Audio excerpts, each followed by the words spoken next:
Bună, Leu! Bine ai venit și mă bucur să te am aici alături de mine. Pentru tine, Leu, a venit arhetipul vânătorul. Și stăteam și mă gândeam cum aș putea să abordez pentru tine această citire. Și de asemenea, acest card, vânătorul, reprezintă și o persoană puternică, îi reprezintă acel personaj care iese, vânătorul, bineînțeles, vânează, nu?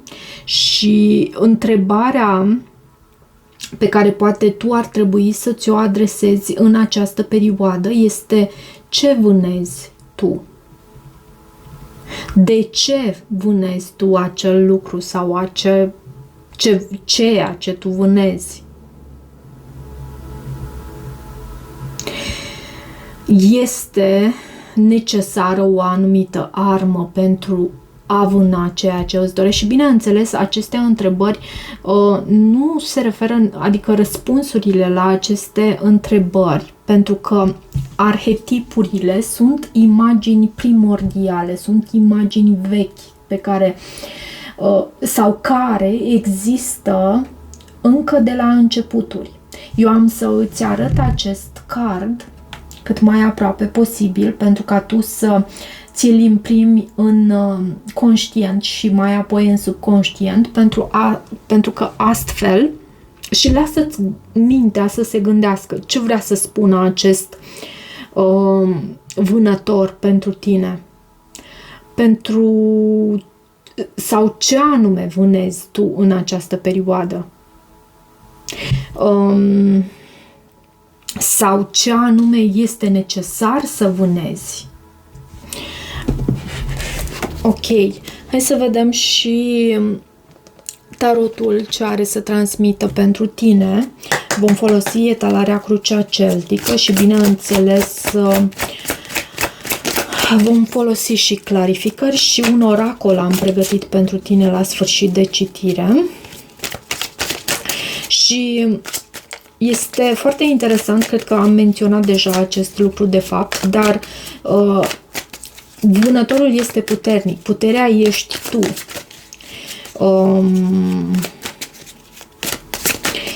Vânătorul se focusează pe ceva anume. Are în arealul său vizual o anumită țintă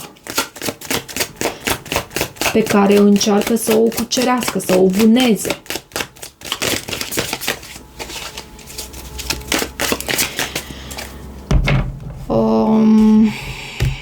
Ok, pentru Leu. Avem asul de spade. Asul de spade este semn de reușită. Dacă tu încerci să obții ceva anume cu acest vânător, să știi că acest card, asul de spade, îți aduce claritate mentală și este un semn că e posibil să reușești atât timp cât tu depui energia aceea necesară și atenția ta în direcția acelui lucru pe care ți-l dorești, vei reuși. 4 de spade este o carte care anunță și faptul că tu te gândești foarte mult la ceva anume, la această reușită. Avem și 6 de bâte.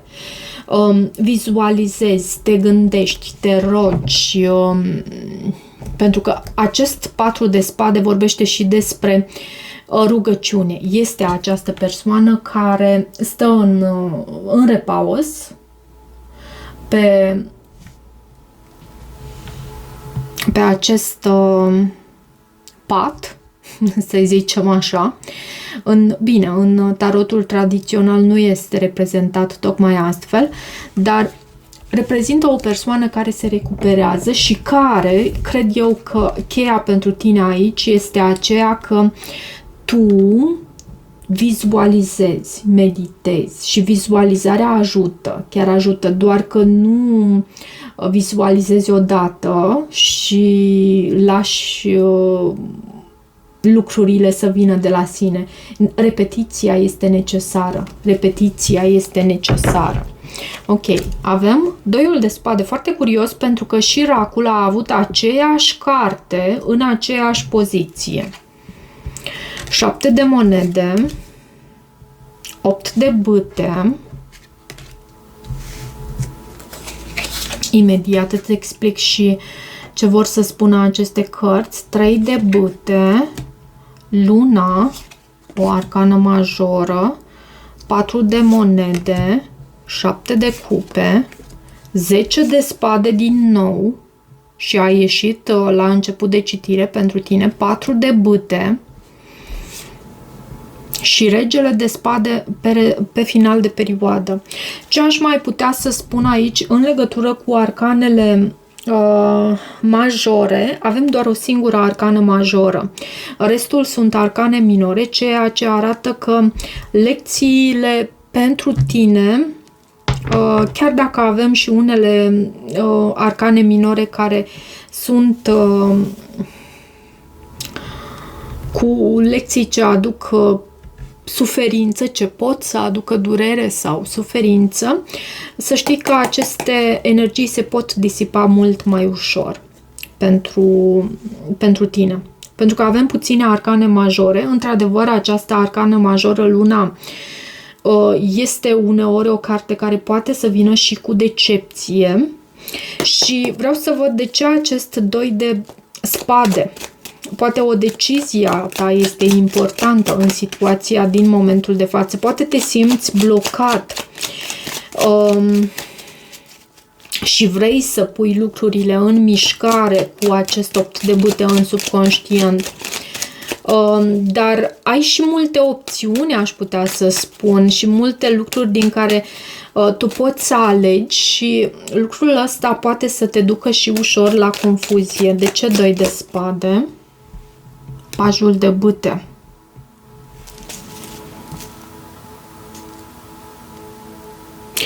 Parcă pentru tine, leu, e foarte greu să pornești, să-ți pui rotițele în mișcare, motoarele în mișcare pentru ceva anume. E ceva ce te blochează.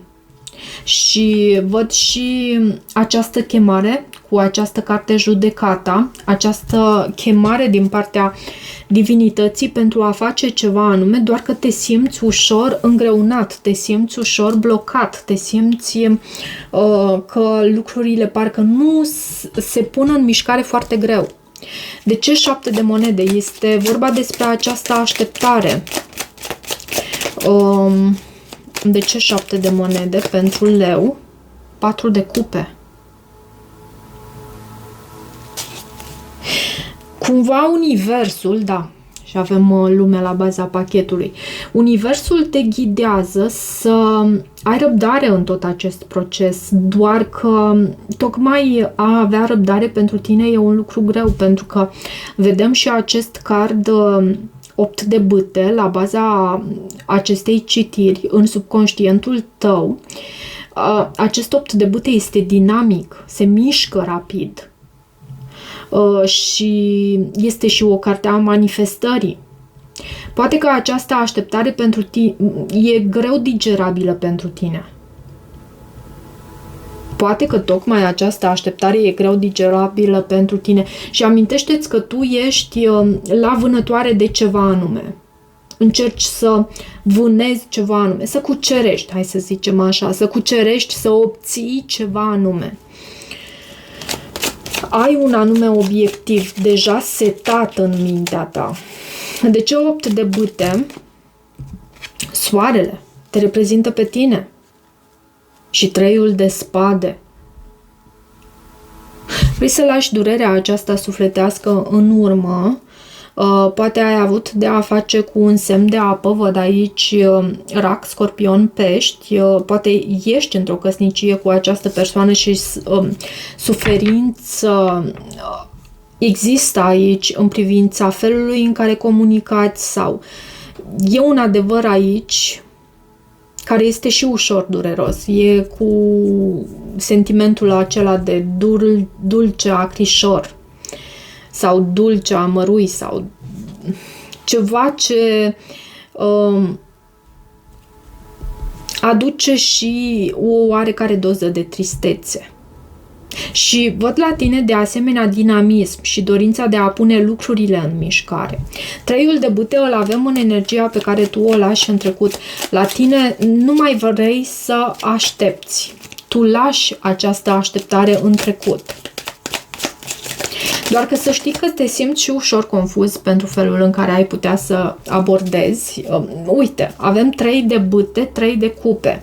Și foarte ușor se corelează ideile în citirea ta. Să știi că nu mi se întâmplă lucrul acesta foarte des. De regulă stau și mă gândesc dacă ar trebui să spun un anume lucru sau nu. La tine parcă citirea este foarte cursivă. Vin ideile una după cealaltă și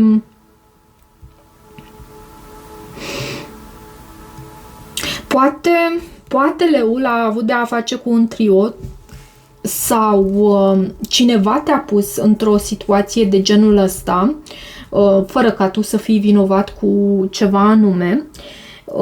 Văd aici această carte Luna, ceva care te-a întristat, ceva care poate ai aflat și pentru că Luna reprezintă și secretul, ceva ce te-a întristat, poate ai aflat și lași în urmă această energie. Văd însă totuși că cu acest card Luna, poate te gândești la un pești sau un rac, dar cu acest card Luna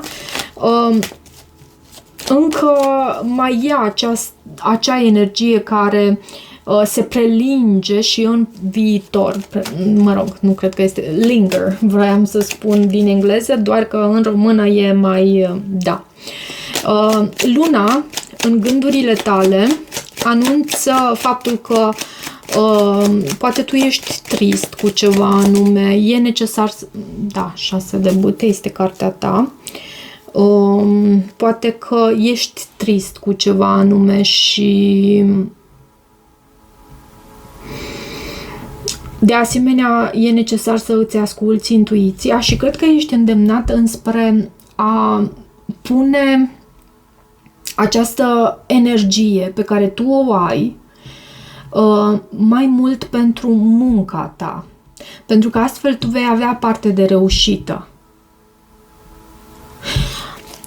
4 de monede este în energia din viitorul apropiat și 4 de monede anunță stabilitate, este o carte care anunță faptul că tu economisești în următoarea perioadă și avem asul de spade, 3 de bâte, 2 de spade și 10 de spade. Leul nu este deschis, blochezi. Din câte văd eu, blochezi ceva anume din exterior care îți poate aduce trădare, îți poate aduce suferință cu acest 10 de spade și văd și 10 de spade aici. Leul blochează ceva anume din exterior, întoarce spatele la ceva anume aici în viitorul apropiat. În sfatul pentru tine și în același timp starea ta emoțională, așa cum am vorbit puțin despre faptul că leul are opțiuni și se simte înconjurat de aceste opțiuni și nu prea știe ce să aleagă. Hai să vedem care e sfatul pentru tine. Împărăteasa, să te alegi pe tine, mai ales dacă ești energia feminină.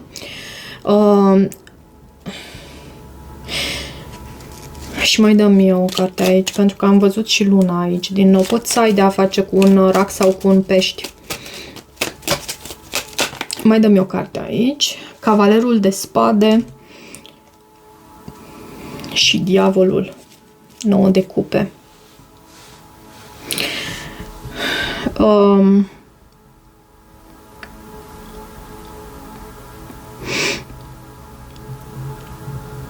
Leul văd că are opțiuni și văd că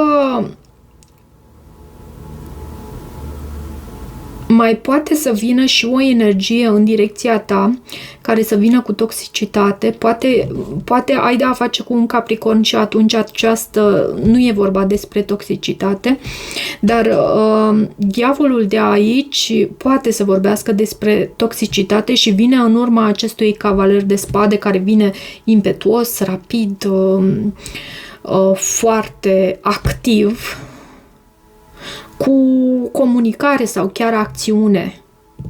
Și pe tine te văd în această energie a împărătesei.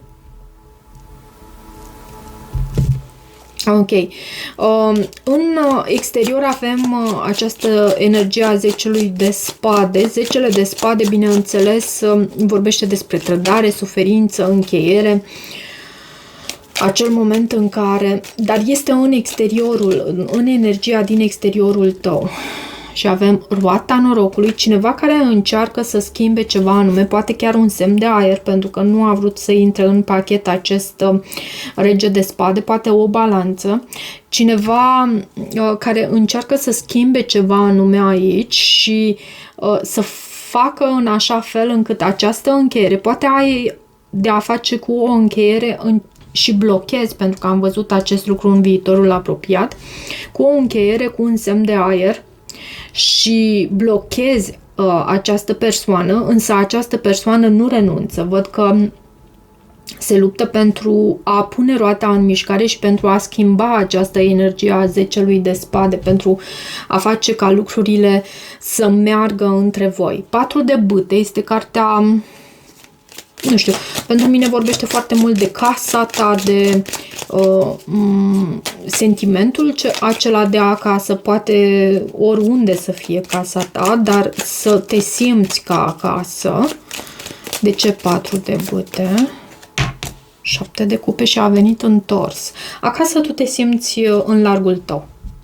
Acasă te simți în largul tău, este locul din care tu îți extragi energia și e minunat lucrul acesta.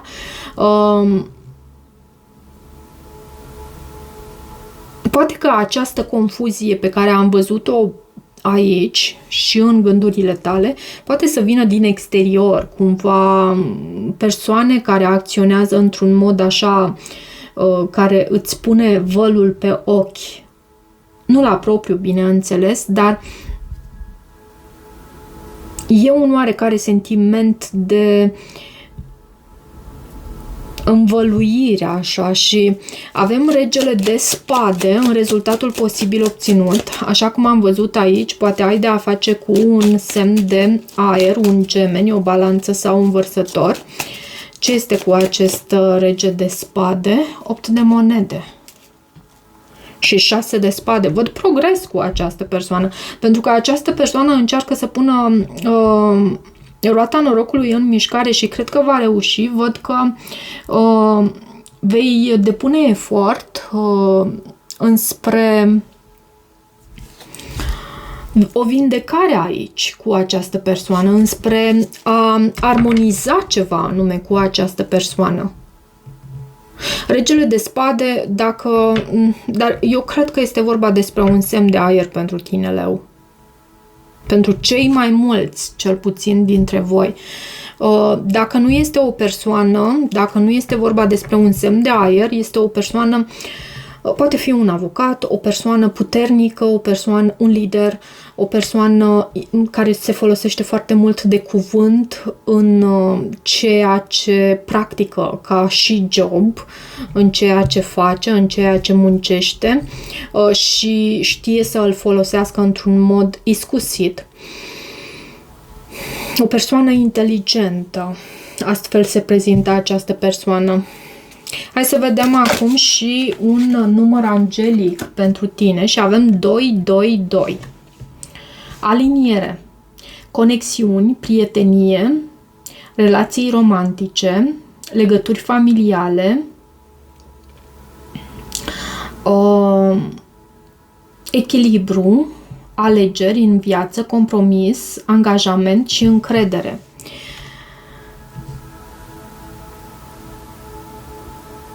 Cum te miști înspre ceea ce numim chemarea sufletului tău în viața aceasta. Faci ceea ce te face fericit. Entuziasmul tău este ceea ce te ține pe linia de plutire. Urmărește ceea ce îți place. Deci, să te simți bine, să fii entuziasmat. Asta înseamnă să fii cât mai aproape de Dumnezeu, să trăiești în bucurie. Asta înseamnă să fii cât mai aproape de Dumnezeu. Urmărind aceste rute, tu îți vei găsi scopul vieții tale. Pentru cei care încă nu își cunosc scopul vieții, urmărind această rută a bucuriei, a fericirii, a împlinirii și nu în niciun caz nu confuzia, cu siguranță te vei regăsi pe tine și vei ști și care este scopul vieții tale. Cam atât pentru această citire, dragă leu. Dacă rezonezi cu acest mesaj, poate că ești la vânătoare pentru a-ți găsi scopul vieții tale. Poate. Amintește-ți de asemenea, pentru că nu pot să închei acest mesaj fără această reamintire pentru tine. Amintește-ți de faptul că ai această carte, acest arhetip cu care e bine să lucrezi în următoarea perioadă. Găsești această imagine și pe internet și poți să o imprimi, poți să o iei cu tine, să o pui în portofel, să o pui în mașina ta, să o pui într-un loc în casa ta la vedere, în așa fel încât să îți amintești și să îți lași mintea să se gândească cât mai mult la acest arhetip, pentru că te va aduce într-un loc minunat. Sunt sigură de acest aspect. Dacă rezonezi cu acest mesaj, nu uita să te abonezi canalului, să mai treci pe aici, să îmi lași o apreciere și un feedback. Eu îți mulțumesc și toate bune!